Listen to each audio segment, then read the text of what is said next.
अस्सलामुअलैकुम स्टूडेंट्स आज हम लैब 8 में क्यू ऑपरेशंस की बात करेंगे।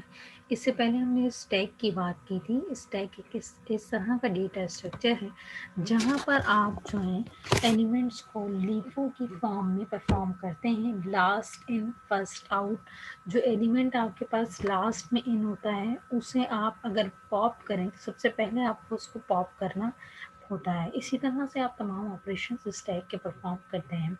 इसके बिल्कुल अपोजिट क्यू आपके पास है, जो आपके पास फीफो का ऑपरेशन कहलाता है, फर्स्ट इन फर्स्ट आउट। अगर एक क्यू में कुछ लोग मौजूद हैं तो पहला आपके पास जो शख्स मौजूद होगा, जो भी पहला आपके पास शख्स मौजूद होगा उसको फर्स्ट टाइम पे सर्विस देके या कोई भी चीज़ सर्व करके, अगर वो किसी सर्विंग लिस्ट में मौजूद है, किसी सर्विंग क्यू में मौजूद है, तो उसको फर्स्ट टाइम पे सर्व किया जाएगा और फिर आपके पास वो क्यू से आउट हो जाएगा। That operation is perform using queue operations, which is FIFO, first in first out. Queue are data structure like the stack have restrictions on where you can add or and remove elements. To understand a queue, think of a cafeteria line. The person at the front is served first and people are added to the line at the back. आपके पास लोग line में कहाँ से add होंगे? पीछे से, back से, या कह लेना चाहिए कि आपके पास बैक एंड से या रेयर एंड से आपके पास इंसर्शन होगी लोगों की, और वहाँ से वो क्यू में लगते जाएंगे और जो शख्स पहले आपके पास मौजूद होगा उसको पहले सर्व किया जाएगा। The first person is line in serve first and the last person is served last. This can be abbreviated to first in first out operation कहलाता है आपके पास। अगर मैं इसकी डायग्राम की बात करूं, जिस तरह से हमने लास्ट टाइम स्टैक की बात की थी, तो स्टैक में हमने कहा था कि अगर मुझे एलिमेंट को इंसर्ट करना हो तो आपके पास पुश का ऑपरेशन कहलाता है। जो टर्मिनोलॉजी स्टैक के अंदर यूज़ होती है वो आपके पास पुश यूज़ होती है। इसी तरह से अगर मुझे एलिमेंट को डिलीट करना हो तो इस स्टैक में आपके पास पॉप की टर्मिनोलॉजी का इस्तेमाल होता है। अगर मैं क्यू की बात करूं तो क्यू में आप इंसर्शन करते हैं एक एंड से, जो कि आपके पास रेयर एंड कहलाता है, और दूसरे एंड से आप उसको डिलीशन परफॉर्म करते हैं, जो कि आपके पास फ्रंट एंड कहलाता है। This means that the removal of element from a queue is possible in the same order in which the insertion of element is made into the queue. जिस form में आपके पास इंसर्शन होती है उसी form में आप उसे को डिलीट करते हैं। फ्रंट एंड पे आपके पास डिलीशन परफॉर्म होगी या फिर रिमूवल परफॉर्म होगा, जिसे अब क्यू में डी क्यू कहते हैं। या फिर अगर मैं इंसर्शन की बात करूँ तो वो ऑपरेशन आपके पास इन क्यू कहलाता है। इन क्यू से इंसर्शन और डी क्यू से आपके पास deletion, removal of element from the list. First in first out, पहले आपके पास एलिमेंट इंसर्ट होगा और वही एलिमेंट पहले आपके पास रिमूव होगा जो इंसर्ट हुआ है। सी यहाँ पे मौजूद है, यहाँ सी प्लस प्लस में आप इसका कोड परफॉर्म करेंगे। एल्गोरिथम मौजूद है जो कि मैं आपको एक्सप्लेन करूँगी। इन क्यू की बात करूँ तो add an item to the queue. If the queue is not full, this function add an element to the back of the queue else print overflow. अगर आपके पास एलिमेंट्स की स्पेस मौजूद है, एलिमेंट का स्पेस आपके पास मौजूद है एरे के अंदर, तो एलिमेंट इंसर्ट हो जाएगा, अदरवाइज आपके पास ओवरफ्लो का एरर आ जाएगा। इन क्यू का फंक्शन मौजूद है इंसर्शन के लिए। आपने सबसे पहले एरे के एलिमेंट्स यहाँ पे डिफाइन कर दिए जो भी मौजूद थे, देन आपने एलिमेंट लिखा जो आपको इंसर्ट करना है, उसके बाद आपके पास रेयर का एड्रेस आ जाएगा जहाँ पर आपके पास एलिमेंट मौजूद होंगे एंड पे, और तीसरा आपके पास लास्ट वन इज एरे का साइज होगा। फॉर एग्जाम्पल एरे का साइज 3 है, तो आपके पास यहाँ 3 होगा। अगर आपके पास रेयर और एरे का साइज बराबर है, इसका मतलब है ओवरफ्लो का एरर है। इसको मैं आपको लिख के भी दिखा देती हूँ। फॉर एग्जाम्पल स्टूडेंट्स, अगर आपके पास एक एरे के एलिमेंट्स मौजूद हैं और रेयर आपके पास, मैंने कहा था कि लास्ट में होता है, लास्ट अगर आपके पास 3 है फॉर एग्जाम्पल, और एरे का साइज भी 3 है, तो इसका मतलब ये हुआ स्टूडेंट्स कि आपके पास एरे के अंदर मज़ीद इंसर्ट करने की का स्पेस मौजूद नहीं है। इस तरह से आपके पास ये एरे का साइज आ गया। और इस सूरत में आपके पास क्या होगा, अगर ये दोनों बराबर होंगे तो आपके पास ओवरफ्लो का एरर आएगा। अदरवाइज क्या करेगा, एल्स में क्या होगा कि रेयर पे आपके पास नया एलिमेंट इंसर्ट हो जाएगा। फॉर एग्जांपल स्टूडेंट्स, अगर मेरे पास, मैं आपसे कहूँ कि मेरे पास 3 एलिमेंट मौजूद हैं, एरे का साइज 3 है और रेयर मेरे पास जो मौजूद है वो 3 नहीं है बल्कि आपके पास 2 है। इसका मतलब ये हुआ कि मेरे पास अभी एक एलिमेंट का स्पेस मौजूद है इंसर्शन के लिए। तो आप क्या करेंगे, उस पोजीशन पे जाके, फॉर एग्जांपल मैंने कहा कि स्टूडेंट्स मेरे पास एरे के अंदर एक एलिमेंट था और अब मेरे पास रेयर था 1, यानी पहला एलिमेंट मेरे पास 0 पे होगा, जो कि फ्रंट और रेयर दोनों ही 0 होंगे फर्स्ट टाइम पर। और उसके बाद आपको जब दूसरा एलिमेंट इंसर्ट करने में जाऊंगी तो रेयर आपके पास पॉइंट कर रहा होगा 1 को, यानी कि सेकंड पोजीशन को। जब आपके वो 1 को इंसर्ट कर पॉइंट कर रहा होगा और पहली पोजीशन में 0 पोजीशन पे ऑलरेडी कोई एलिमेंट मौजूद होगा, तो आप क्या करेंगे कि रेयर एंड पर, यानी कि यहाँ पर आपके पास 1 आ जाएगा और एलिमेंट उस पे आके प्लेस हो जाएगा और रेयर प्लस प्लस हो जाएगा, यानी इस एलिमेंट को इंसर्शन के बाद रेयर इसके बाद पॉइंट करेगा 2 को, पोजीशन 2 का। डी क्यू आपके पास क्या कह रहा था, एलिमेंट्स को रिमूव करने के लिए आप डी क्यू ऑपरेशन इस्तेमाल करते हैं। Remove an item from the queue, the item are popped in the same order in which they are pushed. If the queue is empty, then it is said to be in as underflow condition. D Q के अंदर आप operation perform करने के लिए सबसे पहले आप यहाँ पे एरे पास करेंगे, देन आप यहाँ पे फ्रंट का एड्रेस पास करेंगे, तो हमने कहा था कि फ्रंट एंड से रिमूवल होता है। और रेयर का आपके पास जो भी जिस जगह को पॉइंट कर रहा होगा रेयर का एलिमेंट, वो आप यहाँ पास कर देंगे। अगर फ्रंट और रेयर दोनों ही -1 हो, अगर दोनों -1 हो स्टूडेंट्स, तो कुछ ऐसी सूरत हाल होगी, अगर आपके पास दोनों -1 है, इसका मतलब है एम्प्टी है क्यू और एरे के अंदर कोई भी एलिमेंट मौजूद नहीं है। इस वक्त स्टूडेंट देखें आप, रेयर भी -1 है और क्यू फ्रंट भी -1 है, इसका मतलब है कि क्यू इज एम्प्टी और एरे इज एम्प्टी। अगर मैं एक एलिमेंट इंसर्ट कर दूं तो मेरे पास आएगा इन क्यू द फर्स्ट एलिमेंट, पहले एलिमेंट को आपने इंसर्ट कर दिया। अब आपके पास फ्रंट 0 है और रेयर भी 0 है। जैसे जैसे स्टूडेंट आप आगे बढ़ेंगे तो आपका जो फ्रंट है वो फिक्स हो जाएगा। फ्रंट आपके पास ये 0 पोजीशन का एलिमेंट ही होगा और नेक्स्ट आपके पास रेयर मौजूद है। तो जैसे जैसे आप अपडेट करते जाएंगे एलिमेंट्स को, तो रेयर आपके पास चेंज होता जाएगा और फ्रंट आपके पास फिक्स रहेगा, जो कि पहला एलिमेंट होगा। स्टूडेंट्स यहाँ पे अगर हम कहें कि दोनों ही -1 है, इसका मतलब है एरे के अंदर एलिमेंट्स मौजूद नहीं है और अंडर फ्लो का मैसेज आ जाएगा। अगर ऐसा नहीं है तो हम क्या करेंगे स्टूडेंट्स, पहले एलिमेंट को आपको डिलीट करना होगा। फॉर एग्जांपल अगर मैं इंसर्शन करती जाऊँ और कुछ इस तरह से मैं तमाम एंड्स को इंसर्ट कर दूँ, तो हम डी क्यू का अगर ऑपरेशन परफॉर्म करें स्टूडेंट्स, अगर मैं इस पर डी क्यू का ऑपरेशन परफॉर्म करूँ तो ये 1 यहाँ से रिमूव हो जाएगा, यानी कि पहला एलिमेंट रिमूव होगा।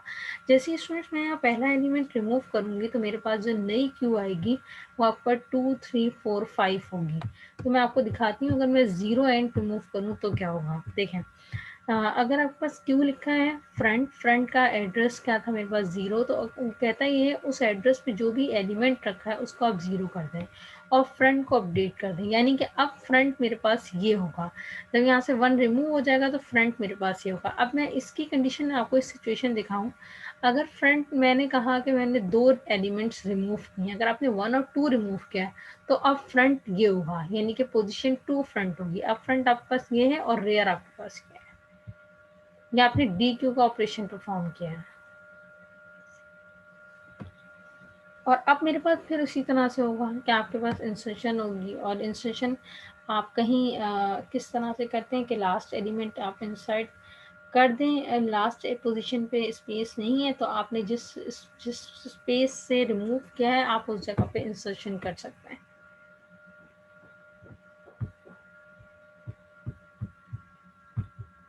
इसी तरह से स्टूडेंट्स आपने फ्रंट को अपडेट कर दिया। अब फ्रंट में पहला एलिमेंट रिमूव हो चुका है, 0 इंडेक्स पे मौजूद था, अब नया इंडेक्स आपके पास 1 है। अब कुछ क्यू ऑपरेशंस परफॉर्म करके देखते हैं। The standard Q data structure that has the following operation, double ended queue हो सकती है, सर्कुलर क्यू हो सकती है और प्रायोरिटी क्यू होगी। और लेकिन हम यहाँ पे जो पढ़ेंगे वो है हमारे पास circular queue. We are going to discuss circular queue implementation in detail. Here, circular queue is a linear data structure in which the operation are performed based on FIFO first in first out principle, and the last position is connected back to the first position to make a circular. It is called ring buffer. ये ring buffer भी कहलाता है. First position जो है वो last position से connected होती है. नॉर्मली अब पास क्या होता है, अगर मैं क्यू के अंदर एलिमेंट इंसर्ट करने जाऊँ तो अगर आपके पास क्यू फुल है तो आप जो है नया एलिमेंट इंसर्ट नहीं कर सकते. इनफैक्ट कि उसके अंदर स्पेस भी मौजूद हो. ऑपरेशन कैसे परफॉर्म होगा, इन क्यू का ऑपरेशन है. आपने आइटम लिखा, आपने लिखा इफ इज फुल तो आप कहेंगे ओवरफ्लो. इस फुल का जो फंक्शन है वो कैसे काम करेगा इसे देखते हैं. ये मेरे पास इस फुल का फंक्शन मौजूद है. अगर आपके पास साइज और कैपेसिटी दोनों आपके पास बराबर हो जाएं, फॉर एग्जाम्पल स्टूडेंट्स मैं आपसे कहूँगी मेरे पास साइज यहाँ पर मौजूद था 3 और कैपेसिटी भी मेरे पास थी 3, यानी मेरे पास एलिमेंट मौजूद ही नहीं है. सॉरी, एलिमेंट मेरे पास जो स्पेस है वो रिक्वायर्ड स्पेस है मेरे पास, वो मेरे पास फॉर एग्जांपल साइज 3 था तो उसका मतलब कैपेसिटी मेरे पास जो है वो इस फॉर एग्जांपल स्टूडेंट मौजूद थी 3, तो इसका मतलब ये हुआ, ये कंडीशन हो गई 2. जैसे कंडीशन आपके पास 2 होगी तो स्टूडेंट्स वहाँ पर मेरे पास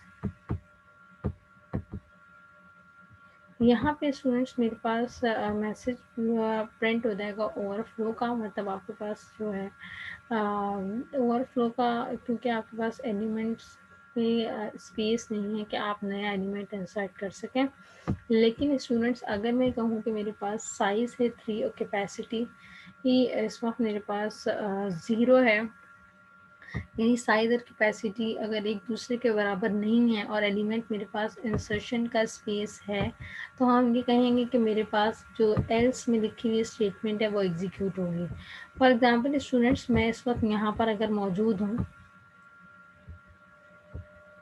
इस वक्त फॉर एग्जांपल मेरे पास ये सिचुएशन है स्टूडेंट्स जहाँ पे आपके पास -1 है, यानी कोई भी एलिमेंट इंसर्ट नहीं हुआ.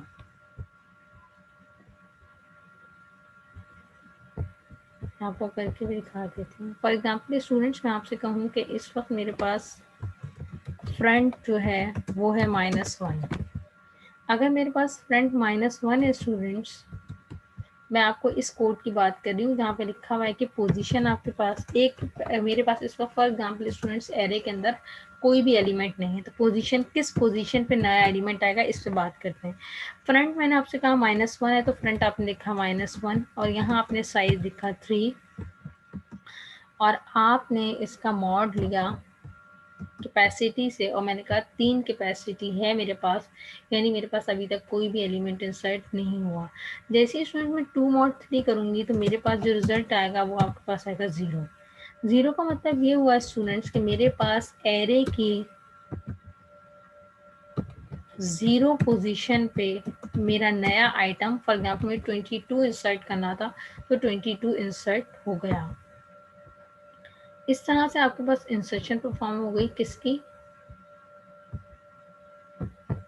इंसर्शन आपके पास. इसका मतलब है इस तरह से आपके पास क्यू में एलिमेंट इंसर्ट हो गया, पहला एलिमेंट इंसर्ट हो गया, यानी कि 22 इंसर्ट हो गया और साइज अब अपडेट हो गया जो कि साइज +1, यानी कि अब मेरे पास जो नया साइज है एलिमेंट का वो मेरे पास पहले साइज फॉर एग्जाम्पल 3 था, अब 3 + 1 4 आपके पास साइज हो गया जिसके अंदर आपका पहला एलिमेंट इंसर्ट हो गया.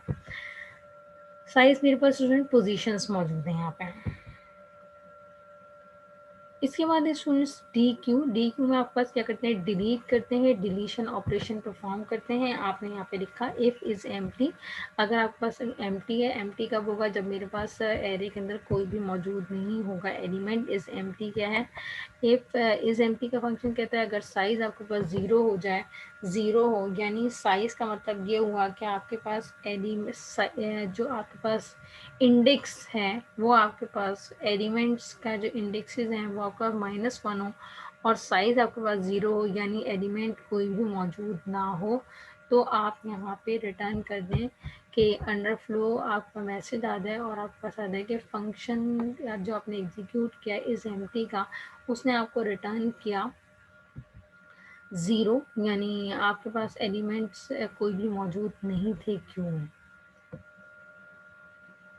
इसके बाद स्टूडेंट्स मेरे पास क्या हुआ, item equals to array front. आपने यहाँ पे पहला एलिमेंट रिमूव किया और पहला एलिमेंट आपने, हमने इसी तरह कहा था कि फर्स्ट इन फर्स्ट आउट, जो फर्स्ट पर एलिमेंट होगा वही आपके पास सबसे पहले रिमूव होगा।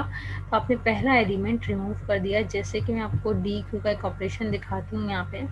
ये देखिए स्टूडेंट, सबसे पहले यहाँ पे इंसर्शन हुई थी तो 1 2 3 4 5 इंसर्ट हो गए थे। अब जब मैंने यहाँ पे enqueue dequeue operation perform किया और 0 और 1 फॉर एग्जाम्पल दो एलिमेंट रिमूव किए 1 और 2, तो आपने ये देखा नेक्स्ट आपका इटरेशन में 3 4 5 रहेगा, क्योंकि हमने कहा था कि पहली दफ़ा में 1 इंसर्ट हुआ है तो रिमूव भी आपके पास 1 होगा, 2 उसके बाद इंसर्ट हुआ है तो 2 आपके पास रिमूव होगा।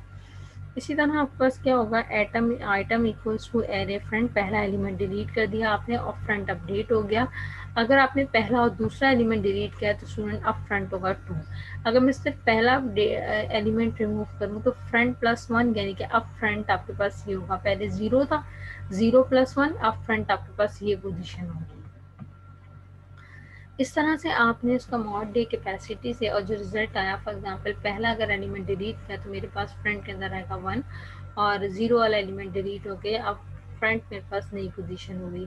साइज में से माइनस, क्योंकि एक एलिमेंट आपके पास कम हो चुका है तो आपने यहाँ पे साइज फॉर एग्जांपल पहले था 3 तो 3 - 1 यानी कि 2 आ जाएगा आपके पास साइज। तो साइज आपके पास जब पहली दफ़ा में मैं कहूँ कि कोई भी एलिमेंट मौजूद नहीं है तो साइज आपके पास बेसिकली 0 होगा।